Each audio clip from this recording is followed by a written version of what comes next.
Hello friends, welcome back to Liz's Reading Corner, or welcome if you're new here. I'm Liz and I like books, and if you've been around here for a little while, this is going to be absolutely no surprise. I have decided to participate in the 2025 Horror Bingo by Wicked Reading. I love horror, I love all things horror. I read horror books a lot. Predominantly, I would say predominantly, but I think this year fantasy is winning out.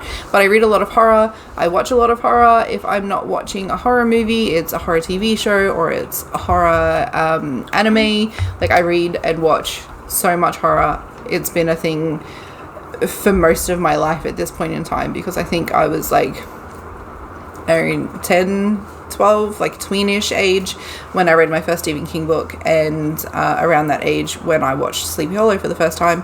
So I've loved it ever since I was a child, basically. And unsurprisingly, my son is exactly the same, which I love, because that means that we get to watch age appropriate for him. And Harry Potter. It means we get to watch age appropriate for him horror movies and like read Goosebumps and that sort of thing, which is really, really cool. We're also reading Harry Potter. Yeah, and we're also now reading. What was the book again? Werewolf of Fever Swamp. Werewolf of Fever Swamp. Fever Swamp. Good job. Fever Swamp. And also, you might hear me commonly speaking now because Mom will. Because it's school holidays and we push through these things. So for those who don't know, this is a year-long reading bingo board that looks like this. It goes from the 1st of October 2025 to the 30th of September 2026. It has 25 prompts. Each prompt has an easy mode and a hard mode. I, in my infinite wisdom, have decided to try and do the hard mode as much as possible. If I do manage to get like the easy mode bingoed out before I do the hard mode, then I'll just go back and redo the hard mode anyway, because that is the kind of completionist that I am. But if I do bingo out the hard mode, then that means that the easy mode is also bingoed out. I will go through the prompts with you guys. I have picked some books for some of these prompts, but I haven't picked a whole lot of them because I don't want to have them bingoed out in the first month, because I am also doing 31 or trying to do 31 books in 31 days in October. So I think a lot of the books that I am reading could also be used for this, but I don't know if I'm going to be using them all for this, if that makes sense. Because that would kind of take out the fun of doing a year-long bingo board, I guess. So, yeah. And I think some of the books that I've picked for the 31 books in 31 days are not necessarily horror. And my understanding is that this is all horror and only horror, which I'm absolutely okay with. So, before I keep rambling, we will go through the prompts. If I have chosen a book for the prompts already, then I will just let you know what that is. But I think I've only chosen like a handful of books to add to my TBR at this point in time. Okay, so the rules are, so the idea of the board is to bring spooky vibes all year long, which I am so here for because I love horror so much. You're meant to use predominantly horror books, but you can also use horror adjacent works. So you can use thriller, suspense, dark literary. I would imagine you could use gothic fiction as well, because that is adjacent as far as I'm aware. You can also use dark fantasy, so you can use any of those to fill out the spaces. Rereads are allowed, which is good because there's one that I kind of want to reread, but I'm going to leave it until next year. I really need to buy the book for it though. But I'll talk about that later. Reading in any format is welcome, so you can use audiobooks, you can use ebooks, you can use graphic novels, you can use books, anything is allowed. No repeat books, one book for one space, that's it. One book, one space, not, yeah. To get a bingo in any direction, you just have to have 5 consecutive spaces, so it can be horizontal, diagonal, vertical, or you can do a blackout, which is filling out the entire thing. Since there is no free space, you can deem any space as free space. I won't be doing this. I want to actually try and fulfill all of the prompts because, like I said, that's the kind of completionist that I am. Each space starts with a standard prompt, and it also has a hard mode, like I said, and this board is just basically to have fun is the final rule, which is really exciting. I love when they're sort of like fluid. It makes it a lot more fun, I think, and I love it when they're open to interpretation because that also makes it a lot more fun. So the prompt from top to bottom, we have published in 2025, so you want to read a book that is published in 2025. It can include translated work, so if it was published translated in 2025, that counts, if I'm understanding that right. And hard mode is read it before the end of 2025 for this. So for this prompt, I am reading Something I Keep Upstairs by J.D. Barker. If you have watched my previous video, you will have already seen this because this is one of my 31 books in 31 days. It is horror, thankfully, and I should double check that it was actually... Okay, cool. So that one was published in 2025. Next prompt is mixed media. So a book that includes mixed media. So journal entries, letters, scripts, texts, advertisements. I would imagine also social media posts. I can't remember what the book was that I read recently, but there was social media posts all through it. And hard mode is a book that includes 3 or more. I haven't got a book for this one. Next prompt is indie or self-published work. So a book that is indie or self-published. Hard mode is a new to you author. I actually have a whole bunch of books, horror books by an indie, I believe is an indie author. I'll have to double check that. An indie author by the name of Ian Rob Wright. He has quite a few works that I can choose from, so I'm going to look through what I've got of his and I'm going to read one of his once I double check that he is actually an indie author. I believe he is. I haven't seen anything traditionally published of his.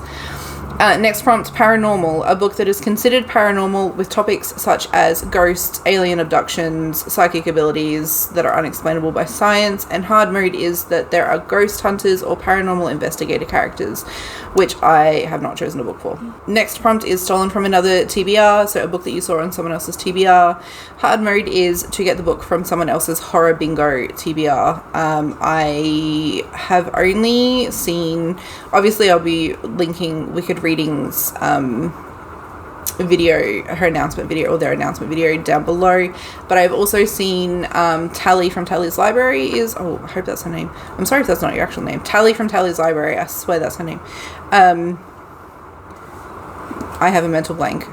Tally from Tally's Library is also doing it, and I will link her video down below as well, but I'm going to steal one of Tally's books because she's the only other person I've seen so far, because I haven't watched very many videos, but I watch her videos regularly, so I'm going to steal one of her books. I don't know which one yet though. So we're on the second row now. First prompt, vampires, so a book that has vampires. Hard mode is that the story takes place in modern day. I haven't chosen one for this one yet. Next prompt, water setting, a book with a prominent water setting, so coastal, involves lake, ocean, I would imagine bayou, swamp would be included in that one. And hard mode is majority of the story happens directly on or in water. I'm going to be using a reread for this one because I read it earlier this year and absolutely loved it. It is a book called Pay the Piper. Oh, question. Yes, Pay the Piper by George A. Romero. That was phenomenal, and this works because it is set in, it's either a bayou or a swamp, and the characters spend basically their entire time in the water or on the water because they live in like a swampland, and they also, a lot of it is to do with like the piper comes in from the water or something. There's like something about water in there as well. So the next prompt is horror movie elements, so a book that features horror movies in some way, so whether that be it pays homage to horror movie characters, it revolves around a horror movie, or there is a character that is a horror movie connoisseur. Hard mode is to watch a horror movie, which I'll be doing anyway because like I said, I watch horror movies all the time, but the book that I've chosen for this one is Horror Movie by Paul Tremblay, because I figured if there is a closer book for that prompt, I'm not entirely sure what it is. Actually, I just read, so if you are looking for another book for this prompt, I just read How to Survive a Horror Movie, so I got it as an ARC, by Scarlett Dunmore. The main character in there absolutely adores horror movies, and she ends up finding herself essentially in like a horror movie scenario. So if you're not wanting, or if you've already read this one or you don't want to reread this one, How to Survive a Horror Movie by Scarlett Dunmore, it would also fit this prompt really, really well. Next prompt is spell ghost or scare. So a book that you can spell ghost or scare using the letters from the title and author's name. The hard mode for this one is that the author is BIPOC, so Black, Indigenous, or people of color. I don't have a book for this one yet. Next prompt is liminal spaces, so a book where the story includes liminal space, or space between like worlds, universes, or planes. And hard mode is the book has an even number of pages. For this one, I have another book from my 31 Books in 31 Days, Small Spaces by Catherine Arden, and I should double check. I'm sure this one has, that is a preview for the next book, I assume. It does. 218 pages, so that also fits the hard mode, thank goodness, because otherwise I would have had to find another book. And I have not read a lot of liminal spaces books, and I'm not sure. I've read House of Leaves, and I need to reread that one, but I'm not sure what the number of pages is on that one. And I guess that one's very dependent on the version of the book, like the print version you've got.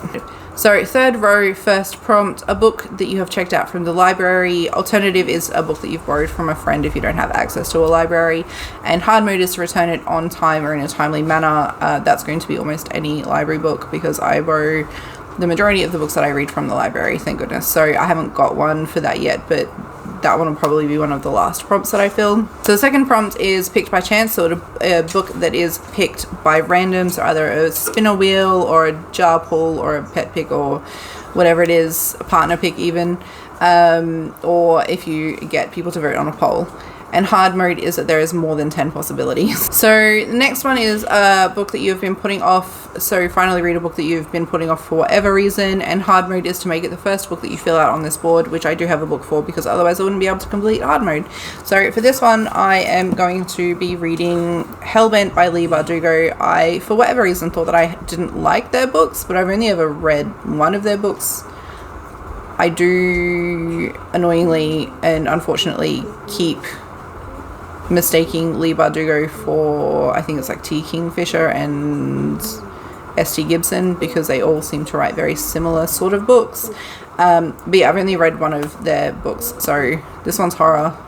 I'm going to read this one. I think this is going to be the second book I read in October. So that one fills both the easy and hard mode prompt, and we'll get that one out of the way very quickly, thankfully. Next is LGBTQ plus representation, so a book that has LGBTQ plus representation. Hard mode is that the representation is the main character and that there are LGBTQ plus themes. I don't have a book for this one yet. I'm genuinely not sure what I'm going to choose for that one, but I know that there is quite a bit out there from what I have seen lately that could fill this prompt. Next and last one for this line is buddy read, so a book that you read along with other people, so it can just be you and a friend or a large book club. Hard mode is to participate in a discussion, and I imagine that discussing this on YouTube would also count, but I'll have to double check with that. Fourth row, recommended, a book that is recommended to you, so either by a friend or an online book person. Hard mode is that it is out of your comfort zone because of format or subgenre or whatever. So if anyone has any recommendations, I am absolutely not interested in reading romance or extreme horror. So if you have any of those that you have suggestions for, both of those would fill the hard mode prompt. And otherwise, I think I read almost any other kind of horror, but that one I think it's going to be difficult for me to find a book for. Next prompt, novella, so read a novella. Hard mode is it's by an author you have read from before, and for this one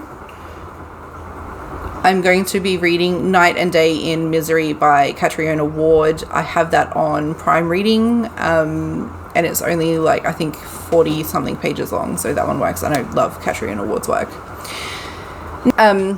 So next is Planty, Eco or Nature, a book that centers around planty and nature-based horror, so bugs, plants, that sort of thing. Hard mode is that the cover includes nature elements. I have no idea what I'm going to do for this one. There's a few books that I have read that I liked that would have filled this prompt, but again, I'm not sure what I'm going to read for this one. Next is a title that includes a verb, so there's a verb in the title, obviously. And hard mode is that the book is a backlist, so this one is up to interpretation, but it's not meant to be like a new release or a widely discussed or currently talked about book. So I'm not sure what that one is going to be either. Last one on that row is second chance. So read a book that you are giving a second chance to. It could be based on author, subgenre, format, style, a book you previously didn't finish, or any other, for whatever reason you're giving it a second chance. And hard mode has an odd number of pages. I don't have a book for this one either. Fifth row, so we're on the final row. An animal on the cover. So the cover features an animal that exists in reality, so no mythical or cryptid sort of creatures. And hard mode is that the book is longer than the last book you read. And for this one I'm going to use Bunny by Mona Awad. It's got a bunny on the cover, and I think it's like 373 pages, so I'm going to have to plan this one. I might read it after the novella to actually... Although that's cheating. I feel like that's cheating. I don't know. I'll get around to I'll figure out when I'll read that. Next is a one-word title. So a book with a one-word title, and the counts as a title. And hard mode is that the cover has to be colourful and not black. For this one, I have two options. I have Woodworm by Leila Martinez, and I also have Beholder by Ryan Lasala. So both of these are actually... go this way. Both of these are actually horror. This one's just YA horror, so these both count. Neither of them are majority black because we have orange and we have white, so both of them would also count for hard mode. Woo! Next is debut book. So read a book that is their first published book. Hard mode is a book that is their only released work, so if they have released a second book, then that doesn't count for hard mode, or any like more than one book. Next is works with another goal, so a book that helps a personal reading goal, reading challenge, or readathon. And hard mode is the overlap is within the YouTube community, and you share the event in the comments of the announcement video. So I was going to maybe do 31, like use the 31 books in 31 days for that one, but I don't think that that would count for the overlap. Although I have done a video for it. I don't know. I'll have to double check on that one. I'll double check if that counts. So the last prompt is social commentary. So a horror book that has themes surrounding social issues such as racism, homophobia, poverty, mental health, addiction, gender equality, any sort of like social commentary issue. And hard mode is that the author is in a marginalized group. So that is the 2025 horror bingo board that I am doing. I'm really excited. I have not actually done a bingo board. I've organized to do a bingo board for 2026, so like the from January to December in 2026, but this will be my actual first bingo board thing that I've started and participated in on Booktube. So fingers crossed it goes well and I managed to actually black out the board, but we'll see how we go when I go through and do them, and when I like include them in like monthly wrap-ups and stuff. I'll probably do like a green skull and crossbones for easy mode and like a red or an orange skull and crossbones for hard mode, because that seems pretty fitting. Are you participating in the 2025 horror bingo? If you are, I would love to know, and if you have done any videos, you're more than welcome to comment down below and I will go and check out your videos. And if you have any suggestions for the prompts, I would love to hear them. Thank you so much for sticking around. I know this has ended up being quite a long video. I tried to go through it as quick as possible, but that doesn't always work. And so yeah, thank you, and I will see you in the next one. Bye. Like and subscribe to our channel, that way you can see more, and comment down below what do you think. Okay, say bye. Bye.